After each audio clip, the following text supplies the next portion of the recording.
Guys आज हम SST का चैप्टर रुक जाओ, मैं आपको चैप्टर बताता हूँ। 8 चैप्टर से स्टार्ट करते हैं। 8 chapter class 7th a book SST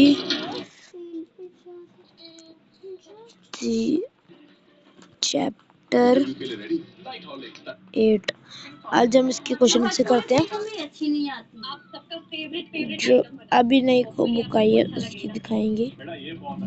ये हमारी क्लास का लीव चल रहा है। लीव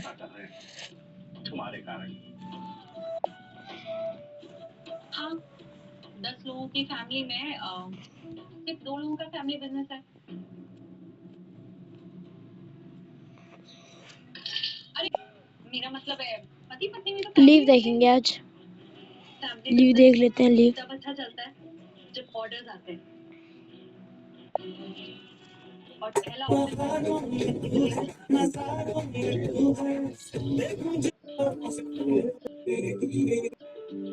इंजन एक। Hello, good evening everyone. कैसे हो? पूरी मंजिल की चलिए भैया, जीजा जी ने तो आ ही गया वो दिन। Thank you. चाल पहले बता दो कैसे हो। अब हम चाहते हैं लेकिन तो आगे बढ़ाएं। ये हार्ट बता आपके बारे इसके लिए जीजा जी हम ये हार्ट कि आप हमारा फैमिली बिजनेस ज्वाइन कर लीजिए।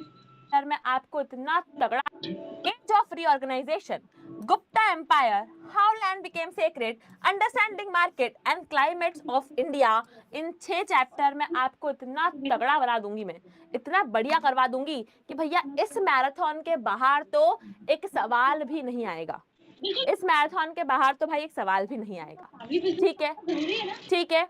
चलो, इस मैराथन के बाहर एक क्वेश्चन भी नहीं आएगा, ये मेरी गारंटी है। और फॉर्म ध्यान से भर दीजिएगा। जिसका भी सही जवाब सबसे फर्स्ट आया उसको ये गिफ्ट अपने घर पे डिलीवर होगा। This is Valentine special. ठीक, क्लियर है? चलिए भैया, बहुत बढ़िया, बहुत बढ़िया। ऑल्सो यार, एक बच्चे ने एड्रेस किया कि आज हमारी लास्ट क्लास होने वाली है, लास्ट क्लास ऑफ एसएसटी, है ना। आज के बाद शायद 7th के बच्चों से, मतलब ये वाले जो प्यारे बच्चे हैं, उनसे मैं इस वाले प्लेटफॉर्म पे अभी नहीं मिल।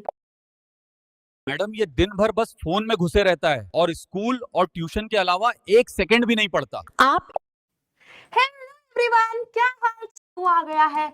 मैं हूँ आपकी एसएसटी मेंटोर। सोच रहे होंगे आपकी मैम क्या स्टोरी और भी है जहां भारत के बहुत सारे लोग काम करते हैं, उसकी स्टोरी क्या है ना।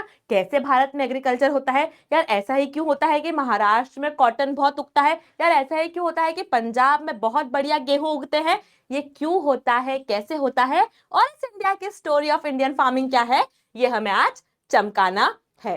सबसे पहले what does the term agriculture means, इस टर्म का मतलब क्या होता है? Agriculture means the preparation of soil, cultivation of plants and rearing of live stock. यानी कि बेटा, जब आप सॉइल को प्रिपेयर करते हो, है ना, उसको खोदते हो, डिग करते हो, उसमें खाद वगैरह डालते हो, उसमें कोई क्रॉप्स उगाते हो, है ना, सीड डालते हो, बीज बोते हो और उसको उगाते हो। एज वेल एज अगर आप किसी जानवर को पाल रहे हो, है ना, बीट काउ, बीट बफेलो, उस पूरी चीज को क्या कहते हैं बेटा? एग्रीकल्चर कहते हैं। It includes farming, animal husbandry, forestry as well as horticulture, यानी कि फ्रूट्स को ग्रो करना। ठीक है। The word agriculture comes from the Latin word agri and culture. Agri का मतलब होता है फील्ड, कल्चर का मतलब होता है टू कल्टीवेट, यानी कि फील्ड, यानी कि खेतों में कुछ उगाना, मतलब एग्रीकल्चर। मैम हमने सेरीकल्चर भी सुना है क्या भैया? सेरीकल्चर, कल्चर मतलब उगाना, ग्रो करना, रखना। सेरीकल्चर क्या होता है? जब आप सिल्क वॉर्म्स को, है ना, सिल्क वॉर्म्स को पालते हो, उनके कोकून से सिल्क निकालते हो, सिल्क का कल्टीवेशन करते हो, तो दैट इज सेरीकल्चर। मैम हमने पिस्सीकल्चर भी सुना है। पिस्सीकल्चर मतलब रेयरिंग ऑफ फिशेस, है ना। विटीकल्चर मतलब कल्टीवेशन ऑफ ग्रेप्स। हॉर्टिकल्चर मतलब कल्टीवेशन ऑफ फ्रूट्स। तो ऐसे अलग अलग कल्चर होते हैं। नाउ अब आप थोड़े शॉक हो जाओगे जरा सुन के कि एग्रीकल्चर का इंडियन इकोनॉमी में कितना बड़ा रोल है। भैया 18%, इंडिया की इकोनॉमी का 18% किससे आता है? एग्रीकल्चर से आता है।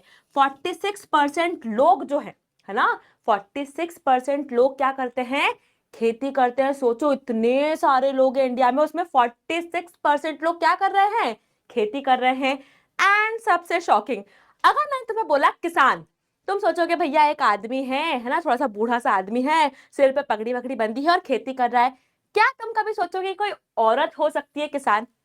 But you will be shocked to know beta 75% of women are in agriculture, more than men, है ना। 75% of women are in agriculture। तो भैया हमेशा हमने किसान को एक आदमी सोचा है, but maximum females in India are also farmers जो एग्रीकल्चर कर रही हैं, ठीक है।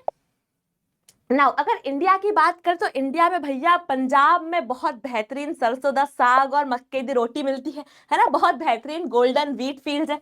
कश्मीर की केसर, ओ हो, है ना, इतनी शानदार, इतनी प्योर कश्मीर की केसर है ना। आसाम की चाय ले लो, ठीक है, नॉर्थ ईस्ट और नीलगिरीज की चाय ले लो, ठीक है, हमारे केरला का राइस ले लो, पैडी फील्ड्स, है ना। तो अलग अलग रीजन में बेटा अलग अलग चीजें हमारे देश में उगती है। अब कैसे उगती है ma'am, what are the dependency, है ना। ऐसा क्यों मैम कि पंजाब में बहुत ज्यादा चाय नहीं उग रही, ऐसा क्यों असम में व्हीट नहीं उग रहा? बिकॉज सॉइल, क्लाइमेट, टेरेन और वाटर की अवेलेबिलिटी अलग अलग जगह पर अलग अलग है। जहां अलग सॉइल है ना, जहां एलुवियल सॉइल है, यानी कि बहुत बढ़िया सॉइल है, वहां बहुत बढ़िया व्हीट उगेगा, बहुत बढ़िया राइस उगेगा। अगर जहां अच्छी सॉइल नहीं है, जैसे कि हमारा राजस्थान है ना, कि भाई रेगिस्तान है ना, बहुत ज्यादा डेजर्ट एरिया है, तो वहां पर बहुत अच्छा व्हीट वगैरह नहीं, वहां रागी उग जाएगी, बाजरा उग जाएगा, जिसको ज्यादा पानी की जरूरत नहीं है। जहां सॉइल अलग, क्लाइमेट अलग, टेरेन यानी कि भैया कोई प्लेन लैंड है ना, कि माउंटेन है। अगर भाई हिमालय उत्तराखंड में अलग क्रॉप्स उगेगी, है ना, हमारे पंजाब में एमपी में अलग क्रॉप्स उगेगी। वाटर अवेलेबिलिटी कहाँ पर ज्यादा है, उस अकॉर्डिंगली बेटा अलग अलग जगह पर अलग अलग तरह की क्रॉप्स उगती है। चमक रहा है एवरीवन, ठीक है। अगर हम बात करें कि मैम अभी अभी खेती होना शुरू हुई है क्या, नहीं भैया, बहुत पुराना किस्सा है। Rice grains are found in Ganga plain from 7 to 8 millennium. Millennium मतलब होता है 1000 साल, है ना। तो भैया राइस ग्रेन्स तब से 7-8 millennium BCE, before Christ era से हमें हमारे गंगा प्लेन में मिल गई है। बार्ले और मिलेट मिले थे मेहरगढ़ में, है ना। हड़प्पन, जब हमने हड़प्पा सिविलाइजेशन पढ़ा है तब हमने देखा है barley, wheat, rice, millet, vegetables वो लोग भी उगाते थे। इंटरक्रॉपिंग प्रैक्टिस होती थी। What is intercropping? इंटरक्रॉपिंग का मतलब क्या होता है बेटा? ग्रोइंग ऑफ 2 और more different crops in the same field, है ना। पर अलग अलग तरह की क्रॉपिंग करते हैं, उसे क्या कहते हैं? Inter cropping. तो आज से नहीं, सदियों से चला आ रहा ये ट्रेडिशन है।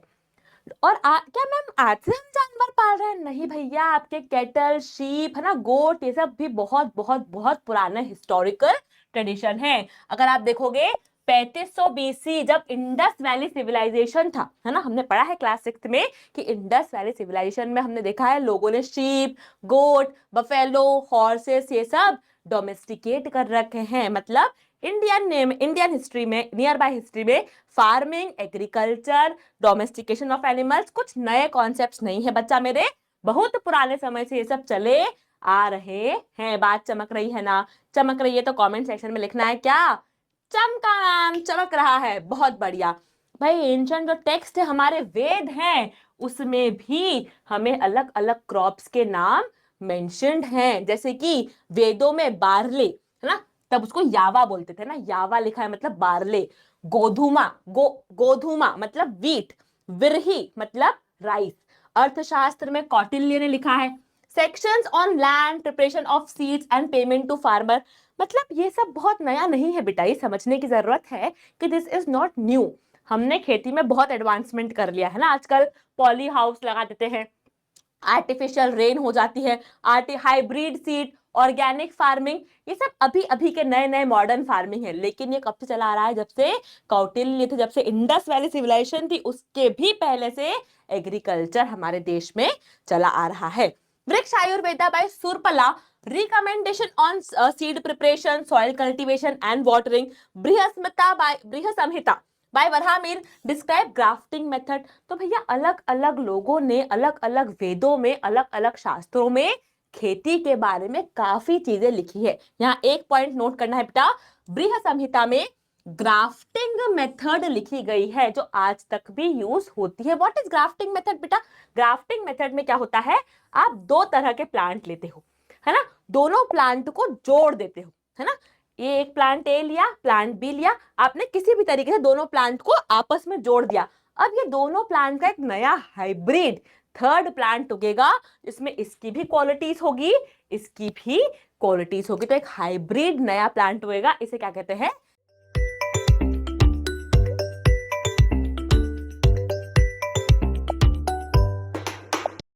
नया प्लांट हुएगा, इसे क्या कहते हैं?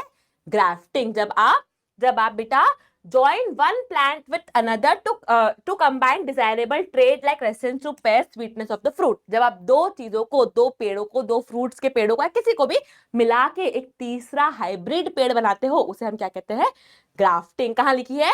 बृहद संहिता में।